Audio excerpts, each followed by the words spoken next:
Berrettini, what are you doing, buddy? Oh, Berrettini.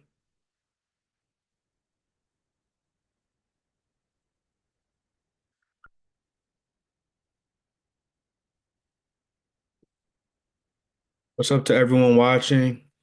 I'm back with another video. This week, I'll be breaking down the UFC pay-per-view. We have UFC, I think 312. Yep, UFC 312. We got the champ, Dricus Du Plessis, defending again for the second time against Sean Strickland. And co-main, we got Zhang Wei Li versus Tatiana Suarez. Let's get into it.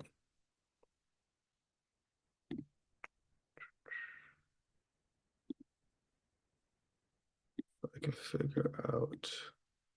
There we go. All right.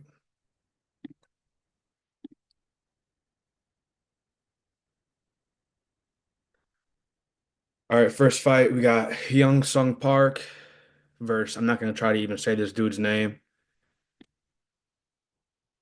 Nayam Jargal Tumen Dembarel from Mongolia, I believe. Yep. And then we got Park out of South Korea. It's a good flyweight matchup right here. Previously, I'm just calling him Nijam. I'm just calling him Niam. Niam on the right was previously undefeated, and I think he lost to Carlos Hernandez. Yeah, in a split. I picked Niam in his last fight, but didn't go his way. And I picked Park in his last couple UFC fights, which he's won. He's a good prospect for flyweights. In this matchup, same height, but Park's at a 5-inch reach disadvantage. Not much for me to break down this fight. This fight will should be a fight that plays out on the feet. However, I think that Park has the advantages pretty much anywhere. He has the advantages on the ground, grappling, that's for sure. And maybe Niam, our Mongolian, has a slight advantage striking, but Park can hold his own on the feet, and he's a pretty decent striker himself. So in this matchup, I'll take Park by decision. I think Park's just too well rounded. Pretty good cardio, good chin. His he mixes his striking and grappling well, so I think that he's just a better MMA fighter in this matchup. So I'll pick Park here by decision. Next fight we got Anshel Jubilee versus Quillen Saltkilled. I don't even know how to say these names. And this is his first UFC fight, and Jubilee's coming off that loss when he got knocked out by Mike Breeden after he started barking. Yeah.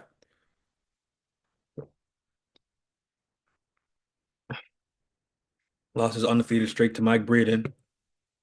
And Jubilee was winning that fight until Breeden started barking at him. And Jubilee got hit with some punches, got tired, and got knocked out. Quillen is a big favorite in this matchup, minus 400. I've never been too high on Jubilee, respectfully. And I think this is just a difficult matchup for him. I think that Quillen is going to have should have the advantages anywhere. This dude's a striker, but I mean, I feel like Jubilee's not that good of an MMA fighter, honestly.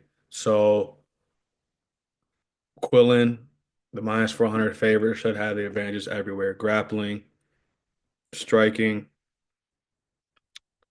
durability, cardio, he's gonna have the advantages everywhere besides UFC experience. I think this is Jubilee's third UFC fight. Or okay, this will be his third UFC fight. So I think that Quillen holds all the advantages over Jubilee besides the UFC experience. He's got same height, but he's got a 6-inch reach advantage, which is pretty significant, especially when you're someone who wants to strike. So this is shouldn't be that hard to pick. I'm gonna pick Quillen probably by decision, but I wouldn't be surprised if he's able to find a knockout in rounds like two or three once maybe Jubilee starts to slow down like he did in his last fight. So I'll pick Quillen here by rounds two, three KO or knockout. I mean, or decision. Next fight, we got Kevin Jousset versus Jonathan Mikhailov. And I think this is Mikhailov's first UFC fight. Yep, he's coming off a Contender Series win. And I believe this is like Jousset's like fourth or fifth UFC fight. This is his fourth. Coming off that loss in France against Brian Battle, where he was looking pretty decent, but usually when you're facing someone like Brian Battle and the pressure that Brian Battle brings, you're gonna break. So that's what happened to Juicy in his last fight. He got the pressure put on him by Brian Battle, and he ended up breaking. So this fight is at 170. Juicy is gonna have the UFC experience and a 2 inch height advantage, but he's gonna be at a 2 inch reach disadvantage. I train out of city kickboxing, so I get that Juicy is French, but he's somewhat feeling at home in on near Australia. He doesn't train in Australia, but New Zealand and Australia are close. So this is not like a total disadvantage for Juicy. I think that Mikhailov will have the advantage grappling, and I think that Juicy will have the advantage striking and the UFC experience. Let me see what everyone's picking. Everyone's picking Juicy here, which is kind of a shocker. I think that Jusei's a decent fighter, but he's not anything special. And especially what he showed me his last fight against Brian Battle. He just kind of broke and gave up on himself. I get that he was getting tired, but I feel like he's got some holes in his game. And maybe Mikhailov can take advantage of those holes.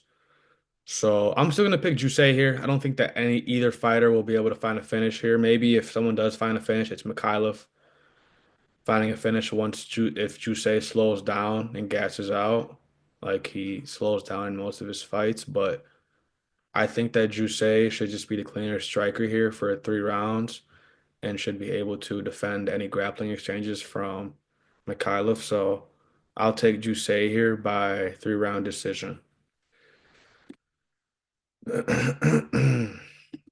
Next fight, we got Cody Steele versus Rong Zhu, and I'm starting to notice that we've got a lot of debuting fighters on this card coming off the Contender Series, or maybe just their first fight in the UFC. We got Thickness, his first fight in the UFC, Topuria, Steele, Quillen, Mikhailov. A lot of first debut fights in the UFC in this on this card, so I'm excited for this card. All right, let's get back to Cody Steele versus Rong Zhu. Cody Steele, striker, Rong Zhu. I would consider him a striker too, yeah. A lot of knockouts for Rong Zhu. I think this fight's at what? One okay, I thought it was 145, but it's 155. I was pretty impressed with Steele's performance on his Contender Series. Got that knockout, the body shot, got some clean boxing, clean stand up. Hey, he's actually 5 years older than Rong Zhu, which surprises me. I would have thought that Steele would have been the younger fighter. 7-0 compared to 25-6, which is big experience advantage for Rong Zhu. This is Rong Zhu's like what third fight in UFC? Okay, his second fight in the UFC. Coming off a loss to Chris Padilla, where I think that Rong Zhu was actually that might have been the favorite in that fight. Yeah, he was a favorite in that fight and he lost. Same height for these fighters, 1.5 inch reach advantage for Rong Zhu. I think that this fight will definitely be one that plays out on the feet and for 3 rounds. However, I think that Cody Steele is just too clean on the feet for most people in 155, not even just considering Rong Zhu, but most fighters in 155, they don't have boxing like Cody Steele. And I guess I get that this is his first UFC fight, but still, this guy, I was impressed with his performance on the Contender Series. So in this fight, I'm gonna pick Cody Steele by knockout, probably like rounds two, three. I don't think this fight goes the distance. If it does, I'll be surprised. But I think that Cody Steele's just too clean with his striking for, like I said, most people, not even just Rong Zhu, but definitely Rong Zhu. So I'll take Steele by rounds two, three knockout here, and I'm excited for this fight. Next fight, we got, I'm not going to break this one down too much. We got Alexandre Topuria versus Colby Thickness. Is that how you say this? Thickness? We don't have a reach measurement for Topuria, but I'm gonna guess that it's around 70, gotta be at least 70, gotta be 70 inches, right? Let me see what his brother's is.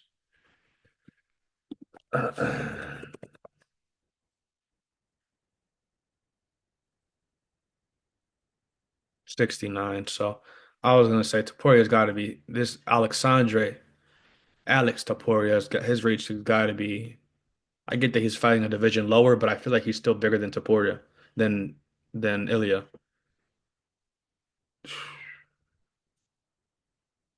Doesn't really matter for me. 2 inch height disadvantage for Topuria in this fight. I'm gonna guess that his reach is like 68 to 70 inches. But we got a striker versus striker here. I mean, Topuria can grapple extremely well, just like his brother. Huge favorite coming into this one, minus 400. I'm gonna pick Topuria here. Like really like I don't want to say this is a layup because this is an undefeated fighter, number one fighter out of Australia and New Zealand, as you see right here. But I think that I mean I was really high on Ilya when he first came into the UFC after his Zalal fight. I get that he didn't look the best in his Zalal fight. I mean he looked good, but um the fight after that, I forgot what it was exactly, but I was really high on Ilya since he was really pretty much first in the UFC. And the way that Ilya talks about his brother Alex Topuria, I think that this guy can make a lot of shake up the 135 division.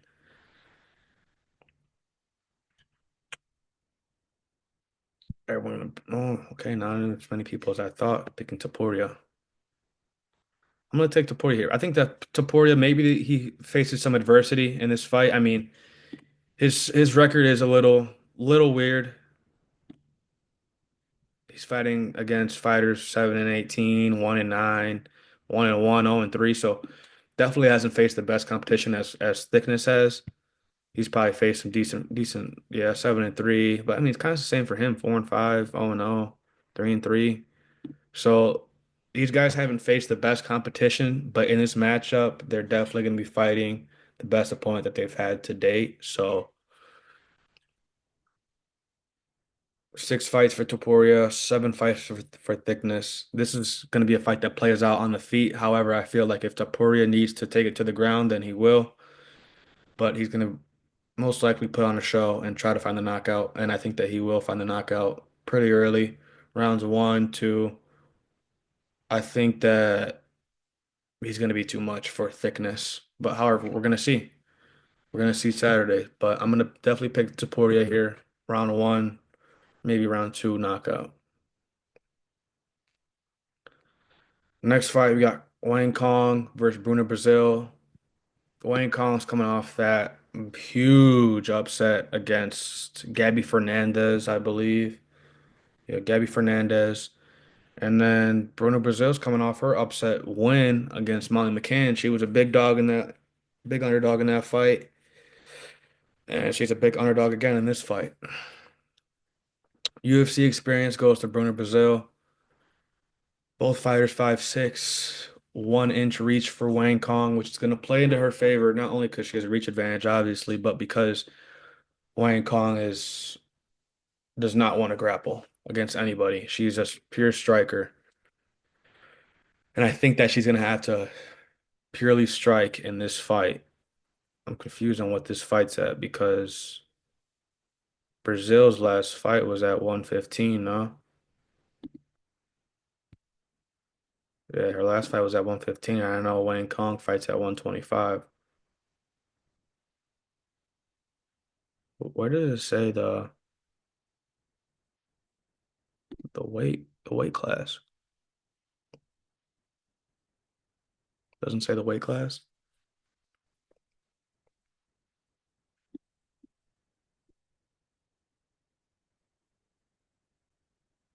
Okay, but oh, it's okay. This is flyweight. So Brazil's moving up against Wayne Kong.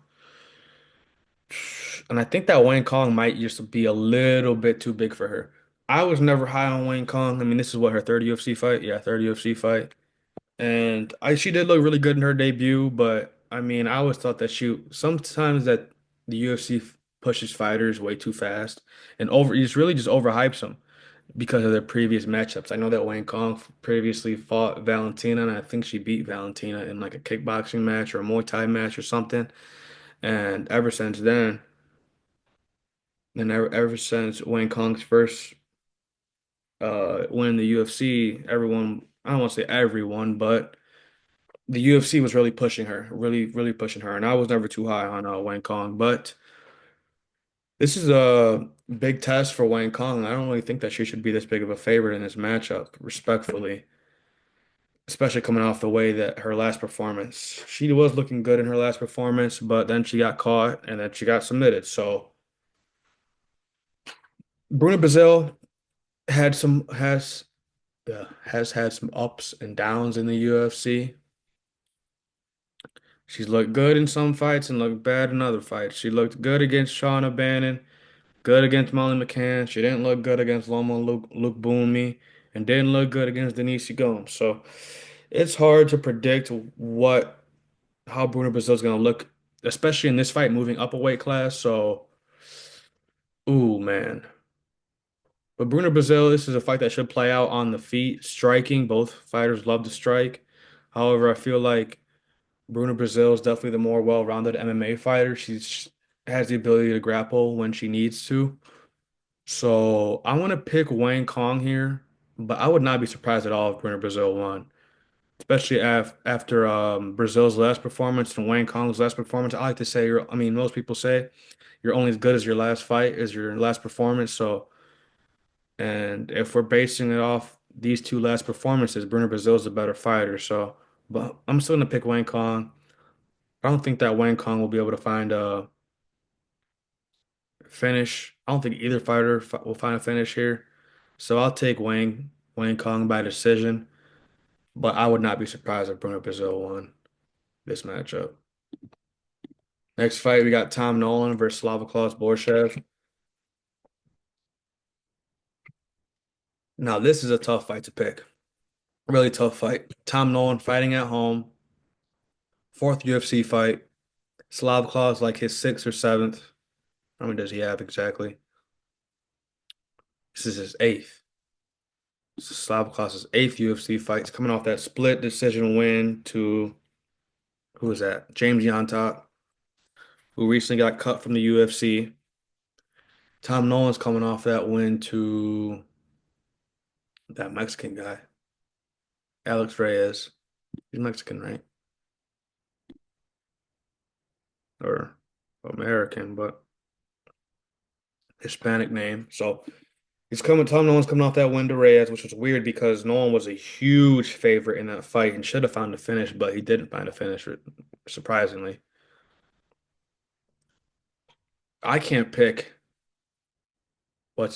I mean, I can't pick Tom Nolan because I had him on a parlay. This was a year ago against Nicholas Mota. He was like a 300 minus 300 favorite, and he got knocked out cold in the first round. I think that was the first round, right? I was heartbroken when that happened. Ever since then, uh, it's hard for me to pick Tom Nolan. It really is. Minus 350. Got knocked out in the first round in a minute, right? Yeah, in a minute. That was the only fight that I picked wrong on this card. What was this? UFC Fight Night, Ankalaev versus Walker 2. Ever since that fight, I haven't been a fan of Tom Nolan. Respect, like I haven't liked the guy. In this matchup, Slavkos is 9 years older than him. However, he's going to be at a 4 inch height advantage or 4 inch height disadvantage for Slavkos and another 4 inch reach advantage. So 4 inch height and reach advantage for disadvantage for Slavkos. Tom Nolan is a really long fighter for 155. He's huge. Kind of reminds me of Jalen Turner, like as far as like stature and build goes. Like I want to pick Tom Nolan fighting at home, clean striker, but his defense can be kind of iffy at some point. That's why he got knocked out by Moda. I think that I get that the disadvantages for Slavoclaws are in the height and reach, but experience goes to Slavoclaws. And I think that his training, his gym, Team Alpha Male, definitely is way better than wherever Tom Nolan trains out of. Split picks, more people slightly leaning more to Slavoclaws. This is a hard fight to pick, man. I'm gonna pick Tom Nolan. Even though I just said it's hard for me to pick him, I'm not a fan of this guy at all.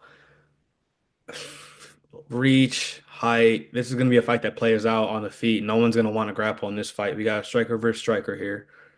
So this fight could end up being finished by a knockout on both sides, but I just gotta back the guy fighting at home and with the longer height and reach. So I'm gonna pick Tom Nolan here by decision. I think that Slavoclaws, I mean, we did see him get cracked against Chase Hooper, but I feel like Slavoclaws still is pretty durable and has a decent chin. So I'll take Tom Nolan by decision here. Next fight, we got Jack Jenkins versus Gabriel Santos, and Santos is coming off a loss to, or a win, excuse me, to Yisha. Before that, he was on a two-fight skid. Lost to Lerone Murphy, which is not a bad loss. And he lost to David Onama, which is I wouldn't say too bad of a loss.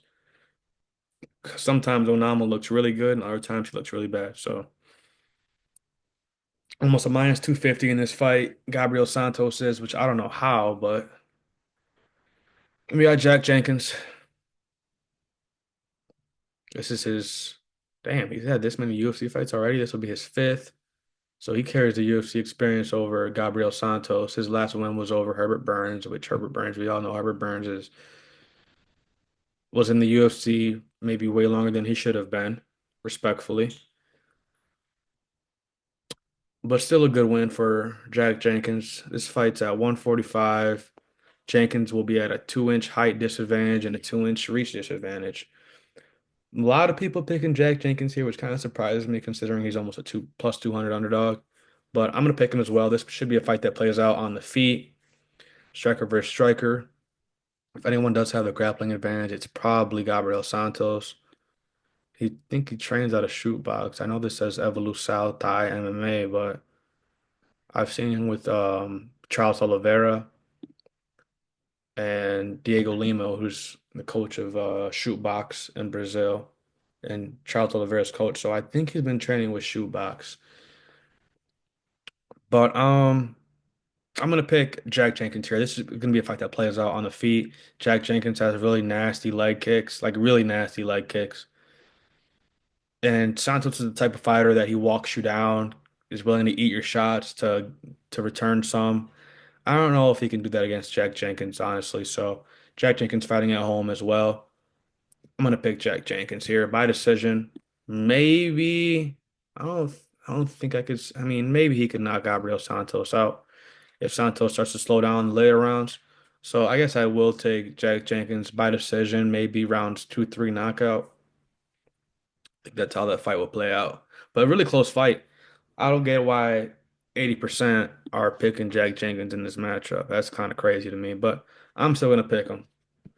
Next fight, we got Jake Matthews, Jake Matthews, not Jack Matthews, versus Francisco Prado. Prado's coming off a loss to Daniel Zellhuber, which is not a bad loss.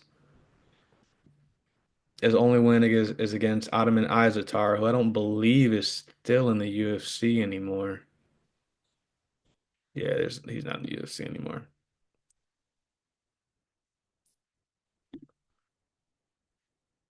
And we got Jake Matthews coming off a win against Phil Rowe, that was a good entertaining fight. I enjoyed watching that fight. Before that, he lost to Michael Morales, who's a really good prospect for welterweights. Kind of some weird losses for Jake Matthews. Semmelsberger lost to Semmelsberger, who recently just got cut. Rocco Martin, who's not in the UFC anymore. Holbrook, not in the UFC. But I mean, dude, Matthews has been fighting the UFC for a long time. Got to be like, what, almost 10 years now? Yeah, 10 years. Dude's been fighting the UFC for 10 years. 20 UFC fights, which is crazy. Um, I'm gonna pick Jake Matthews in this fight. This fight, Prado, type of fighter that walks you down, eats your shots to return them back, kind of like Gabriel Santos I was talking about in the last matchup. But too much just plays in the favor for Jake Matthews in this matchup. He's fighting at home, 1 inch height advantage, and pretty much a 4 inch reach advantage. And he has boatloads of UFC experience compared to Francisco Prado. So, but Prado is tough, does have power, and I think I could see him cracking Matthews because this fight is going to be a striking battle. So maybe he could crack Matthews, but I just cannot not back the guy that's fighting at home and has the height and reach advantage. And slick boxing, I mean, Jake Matthews, his striking is underrated. I get that he's maybe not going to contend for a belt and be one of the best fighters out of Australia, but he has clean boxing, and he's a fun fighter to watch. Whether you're, I mean, we just all like entertaining fights, right? And Jake Matthews, I feel like he always puts on entertaining fights, so he's hard to not root for. But bias aside, I don't really have any bias for Jake or either fighter in this matchup, but I'm gonna pick Jake Matthews here by 3 round decision. I think that maybe he will face some adversity. Maybe Prado will walk him down and crack him a little bit, but I think that Matthews should be tough and durable enough to outlast Prado because Prado has slowed down a little bit in this UFC fight. So I'm going to pick Matthews here by a 3 round decision. I don't really see any fighter getting a finish here.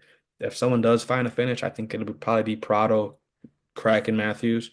But I think that Matthews is just too experienced and too experienced. He's too experienced and his striking is good enough to where he should outlast Prado. So I'm going to pick Matthews by a 3 round decision in that matchup.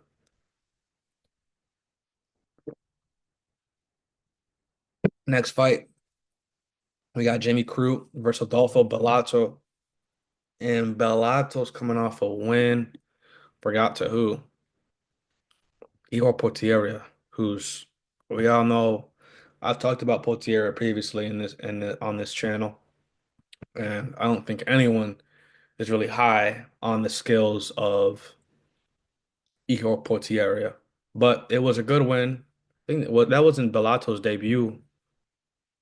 Oh, that was Bellato's debut UFC fight. So if you have someone you want to build up in the UFC in the light heavyweight division, you're gonna give them Potieria in their first fight. So, and then we got Bellato going against Jimmy Crute. Jimmy Crute, man, this dude hasn't fought in what, like 2 or 3 years? 2 years? And talk about the skid that this dude was on, man. I remember everyone was high, people were pretty high on Jimmy Crute 6 years ago.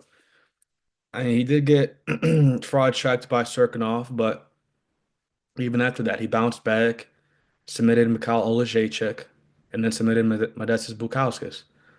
I mean, he submitted a lot of decent grapplers.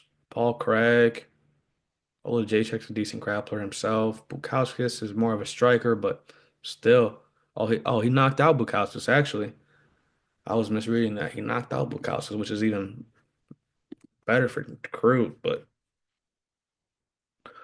before his layoff, he was on a bad, bad skid. Got leg kicked to shit by Anthony Smith. He got knocked out bad by Jamal Hill, which started Hill's title run. He had that weird fight for the first fight with Alonzo Menifield, and then he got guillotined by Menifield after he got cracked. So it's really hard for me to pick Crew off a 2 year layoff, not knowing how this guy's gonna look.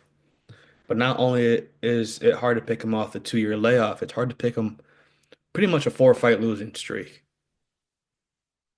So he's gonna be at a 1 inch height disadvantage and a 3.5 inch reach disadvantage. So I mean, I gotta pick Bellato here, right?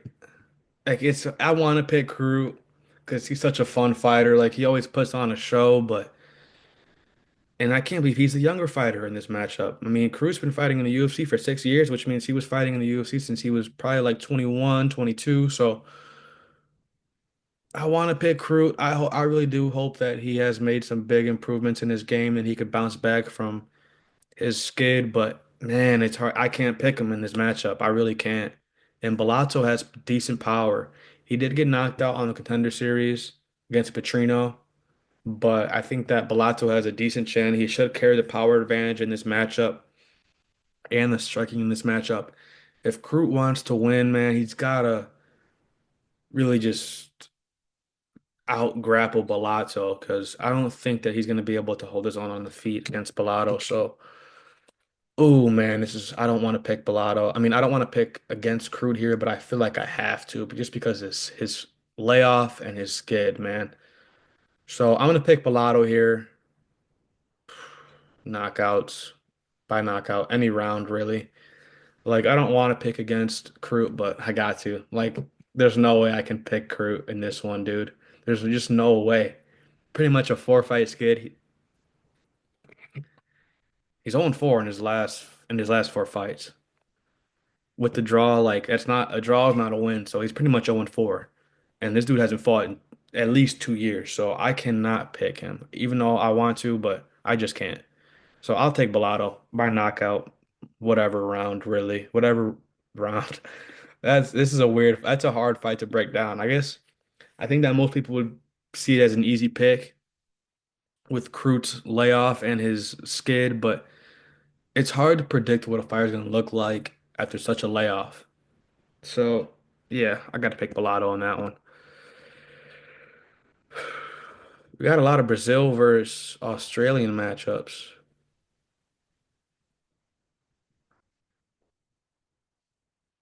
Next fight, we got Tellison Teixeira versus Justin Tafa, and it's like in this fight too. I want to pick Tafa because Tafa's so entertaining, fun fighter to watch. He's gonna have the UFC experience advantage in this one. However, he's gonna be at a 9 inch reach disadvantage and a 7 inch height disadvantage, which is crazy. This dude is huge, a huge heavyweight, huge heavyweight. Reminds me of what was the one dude's name? The Cuban guy. Robelis Despain. That's what he reminds. Like as far as stature goes and build goes, you're not gonna really find too many 6'7" people with an 83 inch reach in any in any division in fighting. So this is gonna be a fun fight to watch. I'm excited for this one. This is gonna be a banger. But I gotta pick the share here. Ever so slightly. I want to pick Tafa. I won't be surprised if Tafa wins this one because Tafa can crack, man. And he's fighting at home too.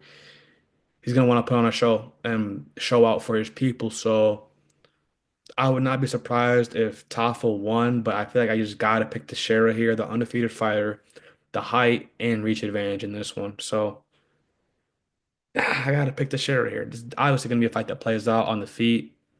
Neither fighter will want to grapple on this one. but I gotta pick Teixeira. Just by the stats. Undefeated, 6'7", 83-inch reach. Crazy compared to 6 foot, 74-inch reach. I gotta pick Teixeira here. I don't really see that. If this fight goes the distance, man, I'm gonna be surprised. Either fighter should be able to win by knockout and early too, because both fighters can crack. However, I feel like Tafa might be able to crack harder, dude. But that's gonna be a good fight regardless. I'm gonna pick Teixeira there by maybe like I don't. It's and Tafa has a good chin though. He's only been knocked out once, and that was I don't think that was his best. That was in his first UFC fight against Jorgen De Castro, who's not in the UFC anymore. And I don't really like to value um, debuting fighters their first fight because a lot of nerves goes into that, and yeah, it's just hard to describe or how it's hard to break down a fighter's first UFC fight in their debut because it's sometimes it can be too much for them. However, to get back what I was saying, I gotta pick Teixeira here, but I would not be surprised if Tafa won. Not at all, because Tafa can crack, man. Next fight, we got the co-main. We got Zhang Wei Li versus Tatiana Suarez, and right off the bat, my pick is going to be Tatiana Suarez.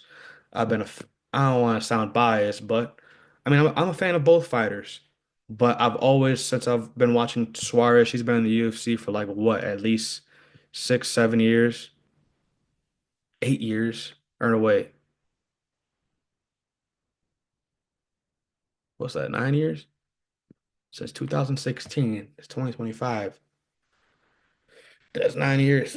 She's been in the UFC for 9 years. I've been watching her since her first UFC fight. Really, I watched her on The Ultimate Fighter. I'm not gonna say that, oh, I thought this girl could be champ from The Ultimate Fighter, but once she was beating people like Alexa Grasso and Carla Esparza, the way she did, I thought that she could be the champ. So, and I think that she's gonna be the champ still. So, I'm gonna pick Suarez in this one. Suarez definitely gonna have the grappling advantage in this one. Striking, I'll give to Weili. But as you see here, the height and the reach goes for Suarez. And Suarez, I get that Weili's strong, extremely strong. But I think that Suarez is just too good, man. Like her grappling, her wrestling. I think that she'll be able to find a submission here. Rounds two, three, like I don't know, but I think that she'll be able to find a submission here. I think that she will submit Weili Zhang. I won't be mad if Suarez loses because I like watching Weili fight. I think she's a great champion. She always puts on entertaining fights. But I think that Suarez, it's been a long time coming for Suarez. A long, long, long, long time. A cancer survivor, been through a lot in her life. So I'm rooting for Suarez here. I'm picking her. I mean, I'm rooting for both fighters. I want both fighters to put on an exciting fight.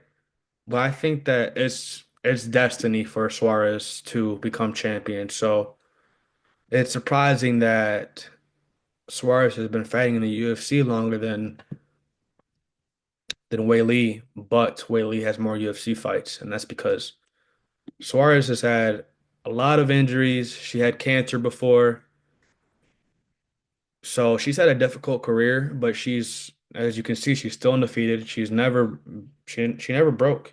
She never like broke to any fighter that she faced, and she faced a lot of good fighters. Alexa Grasso, that was before Grasso was a champion, and before Grasso really got to the next level. But I think that she beat a good fighter in Carla Esparza, a good fighter, maybe not the best, the prime Jessica Andrade, but still beat a decent Andrade. She beat JJ Aldrich when she was before they were both even in the UFC. So pretty much the odds are split, but I'm gonna pick Suarez here by submission. And I think that if she's not able to find a submission, she will be able to control Zhang on the ground enough to where she can win rounds. Let's say Suarez banks 2 rounds by controlling Whaley on the ground, which she can definitely do. All Suarez needs to do is just win one round, like win one more round, and she's got the decision. So I could see Suarez winning definitely by submission and decision. Only way I see Wei Zhang winning is by decision. I think that Suarez has got a good enough chin to not get knocked out by Wei Li, and I don't think that Wei Li's grappling. Wei Li does have decent grappling. I mean, we saw her submit Esparza in a weird submission. It was like a what was that submission? Crucifix rear naked choke. So Whaley does have good grappling, but I don't think it's on the level to Suarez. I mean, Suarez was grappling before Suarez was in the UFC and trained MMA. Suarez did wrestling and she wrestled against guys. You know, most girls do wrestling, they wrestle against other girls. No, Suarez was wrestling against guys. So I think it's just destiny for Suarez to become champion, and I think that this is the fight. She's finally got her title fight, and maybe she doesn't have the most UFC. She's only 10-0, 7 UFC fights. Yeah, think about it. This girl was fighting in the UFC since 9 years ago when she was only had 3 fights on her record. She was 3-0. So I gotta pick Suarez here. I think it's destiny for her to become champion. Maybe I sound a little biased breaking down this fight, but I think it's just destiny. Sometimes it's just destiny. Like Topuria becoming champion was destiny because I think that it was destiny for the way that Volk lost when Volk got head kicked on short notice against Islam. I saw that as destiny that Ilya's going to be fighting Volk, who just got knocked out and didn't take much time off. I thought it was destiny that Ilya was going to win. So, and I thought that it's destiny just for Ilya to become a great champion. But enough about Ilya, more about Suarez. I think it's destiny for Suarez to become champion. I think that this has got to be the fight where it happens, right? So, I'll take Suarez here by submission, really in any round or decision. So, but this is going to be a really good fight regardless. Next up, we got the main event. We got Dricus Du Plessis, the champion, versus Sean Strickland, who I've never been a fan of. And I get that. I don't know why a lot of UFC fans are fans of Sean Strickland. I think that his personality is garbage. I think that his fighting style is not entertaining. I've never been a fan of Sean Strickland. So, and I do not think that he's deserving of this title fight at all, man. His last fight was Paulo Costa. This guy's getting a title fight just because he beat Izzy. This dude didn't defend the belt. This dude was the okay, I'm not gonna lie. He was the better fighter on the night that he fought Izzy, but what the fuck has Sean Strickland done since then? Like, what has he done since then? He lost the belt to Dricus, and people were saying it's a split. It shouldn't have even been a split. And then he fucking beats Paulo Costa on a split. I get that most people won't say that it shouldn't have been a split for Paulo, but still, you're saying you deserve another title shot, and you're going the distance with Paulo Costa, who's so washed up. I mean, dude, this dude's getting a title shot. I can't believe it, dude.